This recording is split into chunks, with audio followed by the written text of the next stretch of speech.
सत श्री अकाल मित्रों, स्वागत है आप सबका मेरे चैनल पे दोबारा। तो आज हम मौजूद हैं सिखों के तीर्थ गुरुद्वारा दाता बंदी छोड़ में।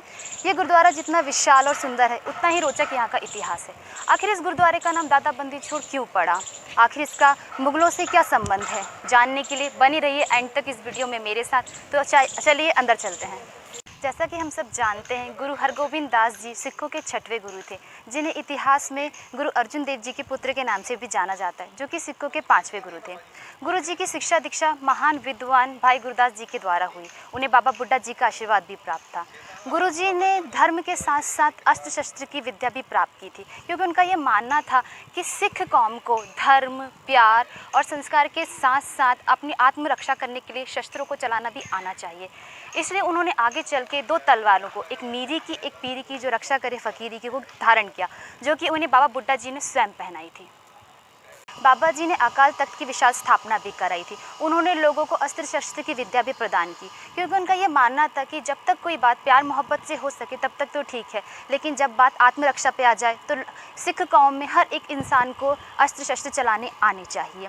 ये बात जब भारत के कोने कोने तक पता चली तो लोगों ने उनको भारत के कोने कोने से घोड़े और अस्त्र शस्त्र भेंट स्वरूप भेजना शुरू करा। तो आइए अंदर चलते हैं, बाबा साहब के दर्शन करते हैं, मत्था टेकते हैं और उनका आशीर्वाद प्राप्त करते हैं।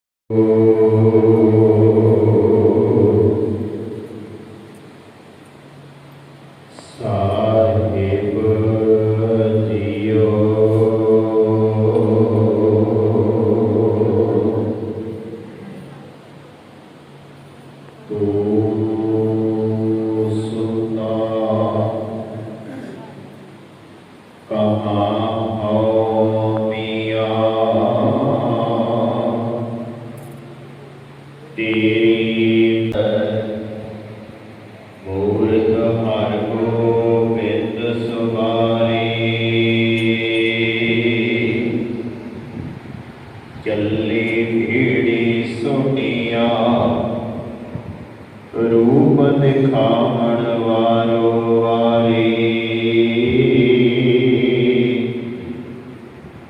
दल पंजन गुर सूरमा। जैसे ही मुगल शासक जहांगीर को ये पता चला कि बाबा साहेब ने एक विशाल तख्त का निर्माण करवाया है, तो वो ये बात सुनकर काफ़ी डर गया। तो उसने अपने एक सहयोगी चंदू के साथ मिलकर एक षड्यंत्र रचा।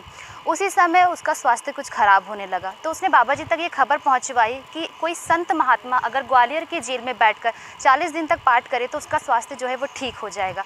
तो बाबा जी को ये बात पता चली तो उन्होंने सोचा कि अगर मैं ना करूँगा तो जंग हो जाएगी। ऐसा नहीं कि बाबा जी जंग करने से डरते थे, उन्होंने काफ़ी सारी जंगें करी और उसमें वो विजय भी हुए, मगर उनका ये मानना था कि जब तक कोई बात प्यार से हो सकती है तब तक उस चीज़ को जंग करने से टालते थे। इसलिए वो उस चीज़ को मान गए और वो यहाँ आकर पाठ करने को तैयार हो गए।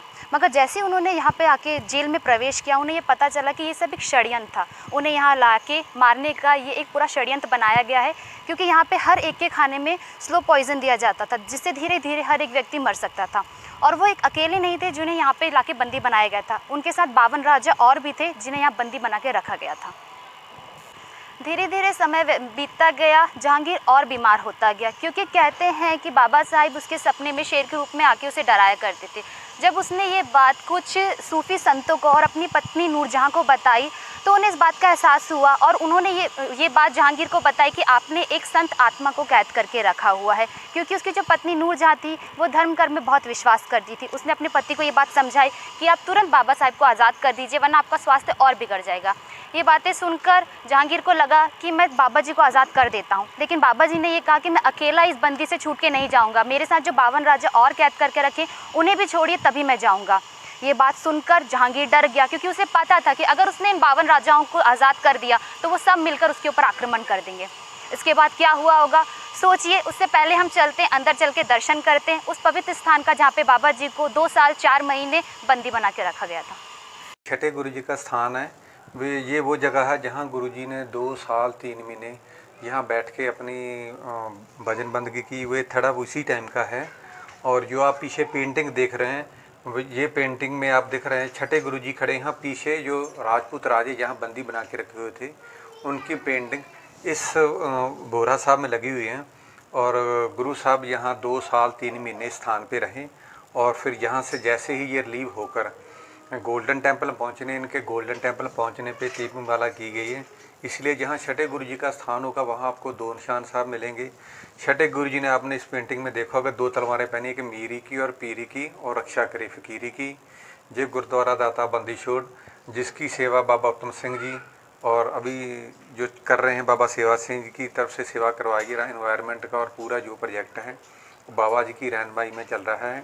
और जहाँ 24 घंटे भंडारे की व्यवस्था, संगत के ठहरने की व्यवस्था जो है वो बाबा सेवा सिंह जी की तरफ से की जाती है। और एनवायरनमेंट और एजुकेशन दोनों चीज़ों को लेके इस जो किले का वातावरण है, लगभग बाबा जी ने 500 जो नीम के पेड़ लगा दिए हैं, जिससे जो किले का जो वातावरण है वो और भी शुद्ध हो गया है। वाहिगुरु जी का खालसा, वाहिगुरु जी की फतेह। फिर जहांगीर ने सोचा कि अगर मैं बाबा साहब को आज़ाद नहीं करूंगा तो शायद ये मेरे लिए और भी ख़तरनाक होगा। तो उसने एक और षड्यंत्र फिर से रचा। उसने बाबा जी से कहा कि ठीक है, मैं आपको आज़ाद कर दूंगा और आपके साथ के बाकी 52 राजाओं को भी आज़ाद कर दूंगा, लेकिन सारे राजाओं को आपका दामन पकड़ के यहाँ से निकलना होगा, क्योंकि वो सब क्षत्रिय राजा थे। उनके लिए किसी का दामन पकड़ना मृत्यु के समान था। तो बाबा जी ने सोचा ठीक है, मैं कुछ ना कुछ इसका भी इंतज़ाम कर लूँगा। तो बाबा जी ने एक ऐसी पोशाक पहनी जिसमें 52 कलियाँ थी। उन 52 कलियों को पकड़कर 52 राजा इस जेल से आज़ाद हुए। और आज़ाद होते समय यहाँ से वो बोलते गए, जय हो दाता बंदी छोड़, तुम्हारी जय हो जो तुमने हमें इस बंदी से आज़ाद कराया। यहाँ से वो लोग पैदल सीधे गोल्डन टेम्पल की ओर निकले। वहाँ गए, उनकी पूजा हुई, उनका स्वागत किया गया, दीप जलाए गए। उसी दिन से सिख समाज में दीपावली का प्रारंभ हुआ। और सिख समाज में जो आप प्रभात फेरी देखते हैं वो यही ग्वालियर के किले से शुरू हुई थी।